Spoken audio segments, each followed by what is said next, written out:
Bonsoir à tous, ravi de vous retrouver pour le flash de 18h sur la télévision du Burkina.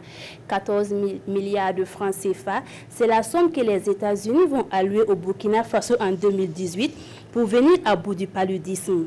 Les États-Unis se sont engagés à accompagner le Burkina Faso par l'initiative présidentielle contre le paludisme.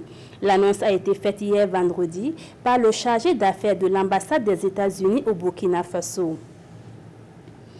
La Direction générale de la coopération renforce les capacités des acteurs locaux sur l'aide internationale.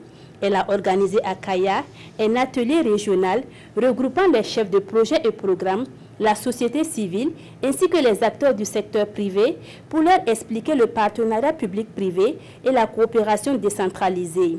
L'ambition est d'attirer l'attention des acteurs impliqués dans la gestion des ressources publiques. C'est à l'usine Houndé 2 que le directeur général de la Sofitex a donné le top de départ de la campagne d'égrainage. La Sofitex attend cette année une production de 650 000 tonnes de coton. Et pour les premiers responsables, tous les moyens sont mis en œuvre pour réussir cette campagne. La protection internationale des réfugiés et l'apatridie au cœur d'une rencontre entre le Haut Commissariat des Nations Unies pour les réfugiés et les secrétaires généraux des différents ministères.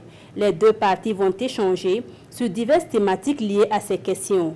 Il s'agit pour elles de trouver des voies et moyens pour assurer à la fois une meilleure assistance et protection de ces personnes vulnérables. À l'international, l'ambassade américaine à Cuba, vidée de plus de la moitié de son personnel, l'octroi de visas de routine américains suspendus et des ressortissants américains appelés à éviter de se rendre sur l'île. C'est la réponse des États-Unis après une série d'attaques mystérieuses qui ont touché 21 personnes de son ambassade, des diplomates qui ont connu des pertes d'audition importantes.